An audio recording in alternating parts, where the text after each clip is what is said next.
আমি কিন্তু এখন ফাইনালি চলে এসেছি সেই নেতাজি সুভাষচন্দ্র বসুর বাসভবনে কলকাতা। আর এই সেই বাসভবন দেখো। আর নেতাজি সুভাষচন্দ্র বসুর যে সুভাষচন্দ্র বসুর যে গাড়ি করে কিন্তু স্বাধীনতা সংগ্রামের উদ্দেশ্যে, ভারত মাকে স্বাধীন করার উদ্দেশ্যে পাড়ি দিয়েছিল সেই গাড়ি, দেখো স্মৃতিস্তম্ভ করেছিল, সেই স্মৃতিস্তম্ভেরই রূপেই এইখানে সেই রূপ কিন্তু স্মৃতিস্তম্ভ করা রয়েছে। নমস্কার সকলকে, ৮০তম স্বাধীনতা দিবসের অনেক অনেক শুভেচ্ছা ও ভালোবাসায় জানাই। আজ 15ই আগস্ট, আর আজ আমরা স্বাধীনতা লাভ করেছিলাম। আর সেই স্বাধীনতা লাভ যে মহান স্বাধীনতা সংগ্রামী নেতাজি সুভাষচন্দ্র বসুর জন্য আমরা পেয়েছিলাম, তার কিন্তু বাসভবনে যাচ্ছি কলকাতা এই 15ই আগস্ট উপলক্ষে। চলো তোমাদেরকে তার বাসভবনের সামনে গিয়ে তারপরে কিন্তু তোমাদের সাথে কথা হবে। এখন কিন্তু আমি রয়েছি এলগিন রোডের কাছাকাছি যাচ্ছি। আর তোমরাও যারা এখানে আসবে, তোমরা রবীন্দ্র সদন মেট্রো স্টেশনে আসবে, 3 নম্বর গেট থেকে বেরাবে।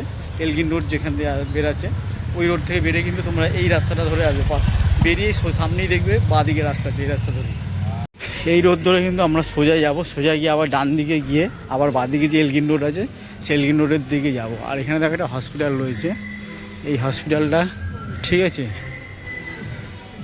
এসএনপি শম্ভুনাথ পণ্ডিত হসপিটাল থেকে আমরা কিন্তু দিকে যাব। দেখো আজকে 15ই আগস্ট, আর 15ই আগস্ট আমরা যার জন্য পেয়েছিলাম, সেই মহান ব্যক্তি, মহান বীর স্বাধীনতা সংগ্রামী যে ছবি লাগানো যে গেঞ্জি, এটা আমি তৈরি করেছিলাম। এই গেঞ্জিটা তৈরি করে সেই গেঞ্জিটা পরেই তার বাড়ির সামনে বাসভবনে আজকে যাবো। দেখো এই সোজা রাস্তা আসলাম, সোজা রাস্তা এসে এবারে এই ডান দিকে চলে যাব। এইটা হচ্ছে সুরবারবান হসপিটাল রোড। এই রোডের দিকে সোজা গিয়েই যে সামনে মোড় পড়বে, 3 রাস্তা 4 রাস্তা মোড়, সেই বাঁ দিকে যাবো। সোজা গেলে কিন্তু সামনে এলগিন রোড, আমরা বাঁ দিকে গেলেই কিন্তু আমরা নেতাজি সুভাষচন্দ্র বসুর বাড়ির সামনে, বাসভবনের সামনে চলে যেতে পারবো। এই রোড ধরেই সোজা এগিয়ে যাবো কিন্তু। দেখো সোজা রাস্তা এসেই এই যে বাঁদিকে, এই বাঁদিকে এই রাস্তার দিকে যাব। এই রাস্তা ধরে কিছুটা 2 মিনিট মতন হাঁটলে কিন্তু পৌঁছে যাবো আমরা। দেখো আমরা কিন্তু হাঁটতে হাঁটতে ঠিক নেতাজির বাড়ির বাসভবনের ঠিক আগে কিন্তু চলে এসেছি। আর একটু আসলেই কিন্তু নেতাজির বাড়ি।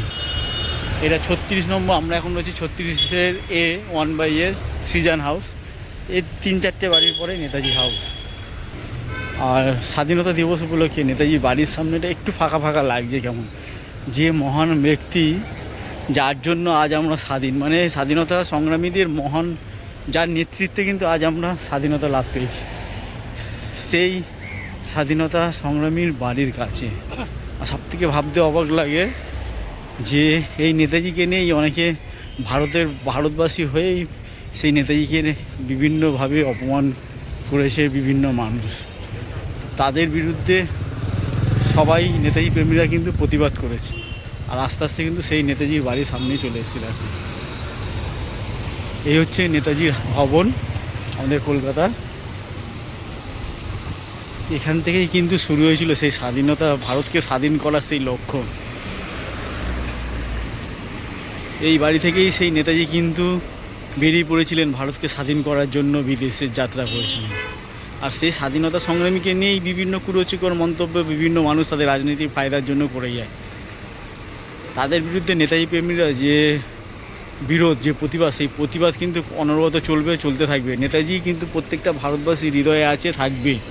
নেতাজি ছিল, আছে এবং থাকবে। চলো নেতাজি ভিতরটা, সামনেটার অংশটা কিছুটা দেখাবো, কিন্তু পুরো ভিতরের এখন ক্যামেরায় অ্যালাউ নেই, তাই তোমাদেরকে সামনেটা যতটা পারবো ঘুরিয়ে দেখাবো। আমি কিন্তু এখন ফাইনালি চলে এসেছি সেই নেতাজি সুভাষচন্দ্র বসুর বাসভবনে কলকাতা। আর এই সেই বাসভবন দেখো। আর নেতাজি সুভাষচন্দ্র বসুর যে বাসভবন রয়েছে, সেই বাসভবনের সামনে রয়েছি। আর তোমাদেরকে বাসভবনের ভিতরটা দেখাচ্ছি। সামনে কিন্তু নেতাজির যে স্ট্যাচু রয়েছে, সেখানে সব বিভিন্ন মাননীয় ব্যক্তিরা কিন্তু এখানে এসে কিন্তু মাল্যদান করে গেছে। আর তোমাদেরকে ভিতরে নিয়ে যাচ্ছি, চলো। এই দেখো সেই 38/2 এলগিন রোড নেতাজি ভবন কিন্তু। চলো এবার ভেতরে প্রবেশ করছি। তার আগে তোমাদেরকে দেখে দিই নেতাজির যে মিউজিয়াম, ভেতরে যাওয়ার জন্য যে টিকিট কাটতে হয়। আর খোলা থাকে কটা থেকে, 11টা থেকে 6টা পর্যন্ত খোলা থাকে। আর টিকিট কিন্তু 5:30 পর্যন্ত দেওয়া হয়। আর ওপেন হচ্ছে বুধবার থেকে রবিবার। আর হচ্ছে মঙ্গলবার থেকে রবিবার পর্যন্ত, আর সোমবারটা ক্লোজ থাকে। সোমবার এখানে কিন্তু বন্ধ থাকে। আর এই নেতাজি বাসভবনে গেলে এখান থেকে কিন্তু তোমরা এই সামনে থেকে টিকিট গ্রহণ করবে। আর এখানে টিকিট মূল্য হচ্ছে কিন্তু 50 টাকা বড়দের জন্য, আর বাচ্চাদের জন্য কিন্তু 20 টাকা। এখানে লাইব্রেরি রুম আছে, এখান থেকে তোমরা টিকিট কালেক্ট করে নিতে পারবে।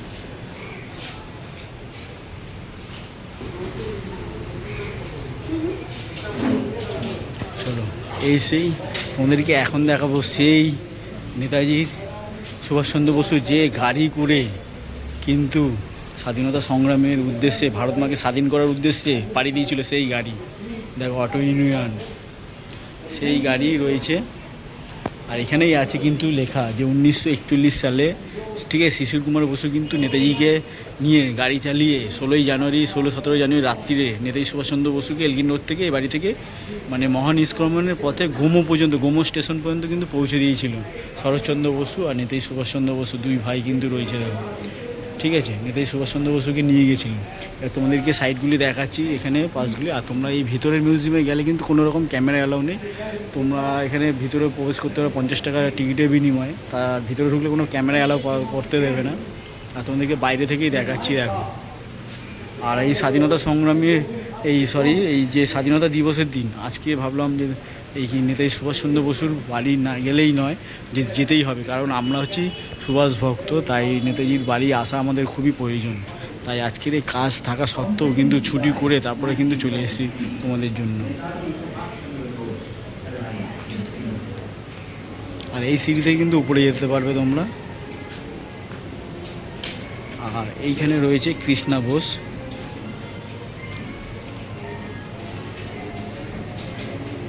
আর এই দেখো, সিঙ্গাপুরে 1945 সালে যে 8ই জুলাই নেতাজি আজাদিন ফৌজের শহীদ স্মরণে যে স্মৃতিস্তম্ভের ভিত্তি স্থাপন করেছিল, এইটাই তার প্রতিরূপ।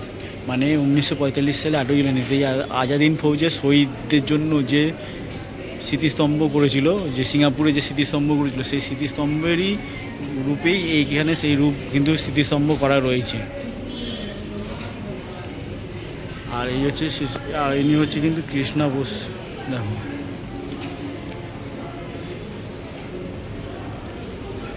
আর তোমাদেরকে বিভিন্ন যে নেতাজির কিছু ছবি রয়েছে এখানে, সেগুলো দেখানো হচ্ছে।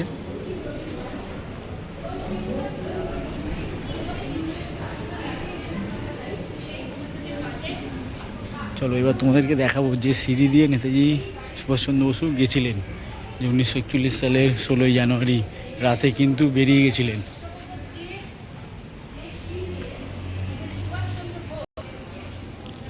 দেখুন, এই হচ্ছে সেই সিঁড়ি। এই সিঁড়ি থেকেই কিন্তু 1941 সালে কিন্তু 16ই জানুয়ারি রাত্রিবেলা নেতাজি সুভাষচন্দ্র বোস মহানিষ্ক্রমণের পথে বেরিয়ে গেছিলেন, এবং তাকে তার দাদা শিশির কুমার বোস কিন্তু গাড়ি চালিয়ে নিয়ে গেছিলেন গোমো স্টেশন পর্যন্ত। সেখান থেকেই কিন্তু তিনি পাড়ি দিয়েছিলেন ভারত মাকে স্বাধীন করার জন্য।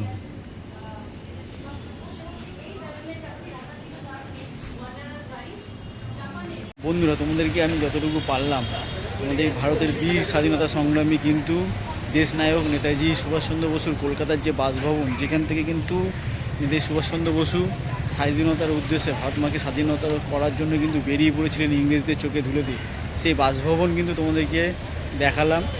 আর কখন খোলা থাকে কখন বন্ধ থাকে সেটাও দেখালাম। আর এই স্বাধীনতা দিবস উপলক্ষেই আসা কারণ হচ্ছে, তোমরা জানো গত 1 মাস ধরে নেতাজি সুভাষচন্দ্র বসুকে নিয়ে বর্তমানে যেভাবে অপমানজনক মন্তব্য করা হয়েছিল, তার বিরুদ্ধে কিন্তু সকলে প্রতিবাদ করছে। আবার অনেকেই প্রতিবাদ করেনি, চুপচাপ ছিল। তার সেই বিষয় নিয়ে কিন্তু আজকে এখানে আসা। এছাড়াও গত 1 মাস ধরে কিন্তু নেতাজিকে যারা অপমান করে তাদের বিরুদ্ধে প্রতিবাদ কন্টিনিউ করে গেছি সোশ্যাল মিডিয়া। তাই আজকে ভাবলাম যে আজকে নিজে আসি, এসে একটু দর্শন করে যাই আমাদের সেই ভগবান নেতাজি সুভাষচন্দ্র বসুর সেই বাসভবন। আর আজকের ভিডিওটা যদি ভালো লেগে থাকে অবশ্যই একটি লাইক করতে বলবো না, একটি কমেন্ট করো যে জয় হিন্দ, জয় নেতাজি, ভারত মাতা কি জয়, বন্দে মাতা। চলো বন্ধুরা, আবার এই আজকের এই ছোটো ভিডিওটা তোমাদের জন্য এইটুকুনি থাক। আবার দেখা হচ্ছে নতুন একটি ব্লগে, নতুন একটি ভিডিওতে। ততক্ষণ তোমরা সুস্থ থেকো, ভালো থাকো। জয় হিন্দ, বন্দে মাতারাম। অনেক অনেক স্বাধীনতা দিবসের অনেক অনেক শুভেচ্ছা, ভালোবাসা জানাই।